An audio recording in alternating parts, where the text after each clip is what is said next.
It's a great exercise in true empathy when you're creating a character and you get to go inside of it and be like, okay, why is this person thinking like that? Like, I wouldn't say that, or I don't think I would say that, but why would one say that? And how can I justify it? And to really get on their side of it. As performers, we use our body, we use our voice to draw some deeper meaning out of those that are there to experience it, right? And that takes a special type of person. That takes it takes training. It is a craft that is like no other. But it also takes a certain type of human that can fully embody these characters, right? So I'm just curious. I mean, I'd love to just explore with you a little bit about what that journey's been like for you to like use your body, use your voice, use your essence to draw a sense of aliveness out of those that come to your performances. Yeah. I mean, it's one of my favorite things about it too, Hmm. is that it is a way of like well, especially for me, like singing is, you're moving so much energy through your body.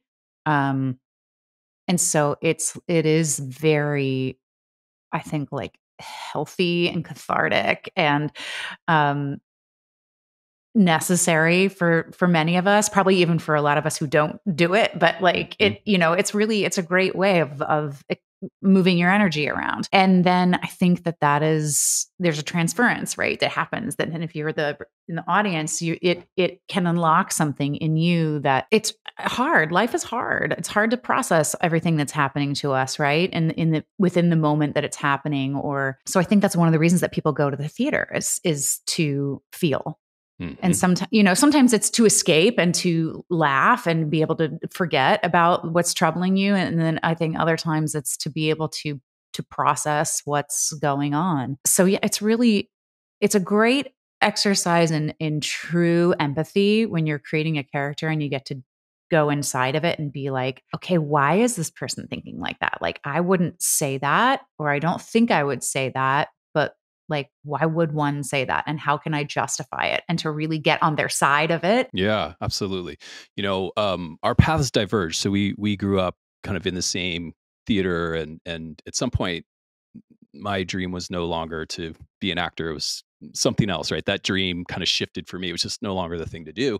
Where I channeled that same sense of like evoking deeper meaning from people was in the path of like, psychology. I was trained as a therapist. I then became a coach, and a lot of that work, it's so similar in that how do you kind of facilitate or invite people into embodying parts of themselves that maybe are a bit lost, right? Like finding some aspect of themselves or my own self that I know is there. I can feel it. It has some energy in it, but it's a bit disowned, right? As I started doing that type of work, right? Like identifying lost parts of myself and all these like painful parts of the past, things that happened to me that I kind of stuff in the shadows.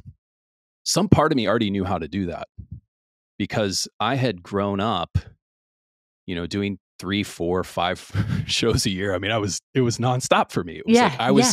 every few months, I was bringing some character to life. I was some part of me, even. I was feeling what it was like to embody that. This is where I think that there is this almost like, I don't know if I want to call it like spiritual path, but there is this way in which performance can help us being performers in whatever way that is. It helps us kind of really live for more wholeness in a certain way. Do Mm. you relate to this idea, or how does this sound to you? Oh, yeah. I mean, I think about it a lot of like how my life would be different if I hadn't pursued this, and I may have gone down a path similar to yours, right? So I Hmm. may have ended up in sort of a similar life place anyway. For me, and it seems like for you too, it's like imperative to do that excavating of the Hmm. self, right? Like I'm just continually curious about like, well, why do I feel that way? And what does that mean? And like I've been going to my own therapy for I don't know, almost 15 years, right? And at one Right point on. I asked my therapist, I was like, "Am I okay?" Hmm. And and she was, and she said, "Yeah, in my opinion, like, some people they seek out therapy because they're going through something very specific that they just want to work through that thing and then they kind of move on." She said like you are a continually curious person, so it's like sort of this check-in, this exploration of self and understanding of others around you, right? Also, and how you interact with them. And she's like, and you are, in an industry which is always changing and causing anxiety. So like, Of there's also course. that the pursuit of embodying character or like really being like in a creative flow is a very spiritual practice because it's like, forces you to look at ego, to look at divinity, to look at the natural world, to be really, really like open hearted and vulnerable, to create something and share it with someone is really vulnerable, right? Like, even if it's craptacular, like, even more so if it's craptacular, right? But like, Right. that's hard. Yeah. Yeah. So it is deeply spiritual to me. Yeah, it certainly takes a unusual amount of bravery to create in this way, because of the vulnerability, because of the eyes on you. How has psychotherapy impacted you as a performer, as an artist? I mean, it's been amazing. Like, I Mm. think it like has freed me so much. When I took acting class when I was in college, like I just was like, okay. Like I just kind of didn't get it. Like I was trying to really understand it and I was trying to really, do what was being taught, but it just kind of didn't click because I was really, I mean, not that any of us can ever escape it completely, but I was really not able to not care what I looked like and not care what people were thinking and just embrace being naive or unknowing or ugly, like all those things that I think really make for good art. I wasn't quite ready to like go that deep. I think most of what helped me get there was psychotherapy. Like I think it was also helpful to just be in classes with other artists, as I aged and went through different life experiences, but really like digging deep and getting to understand myself so that then I was in the driver's seat of like choosing what to reveal in an artistic moment or in a rehearsal room.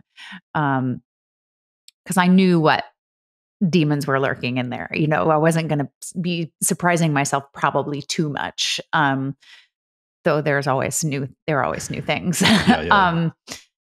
But yeah, really, I mean, really, really helpful. Also helpful just in terms of being able to look beyond self. And so the resilience that it takes to stay in an industry where you're constantly being told no and you're being rejected. Like you have to have some self-care practices in place of like, okay, how do I not take that as personal feedback, right? Like that's just okay, that's not what they're looking for.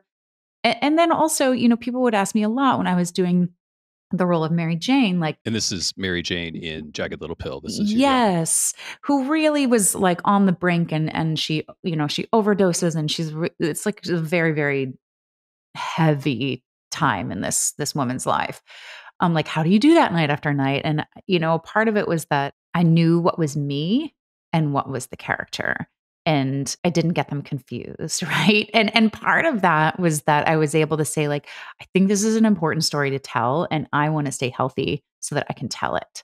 Because if I let myself like go into a path of unhealthiness, then like I won't be able to tell this story anymore. And that's not useful to anyone. Right. So, Wow. and I think it's useful to have someone or some place or some practice where you sit down every week or you sweat it out every week or you, whatever it is, to just touch base with you so that you stay very clear.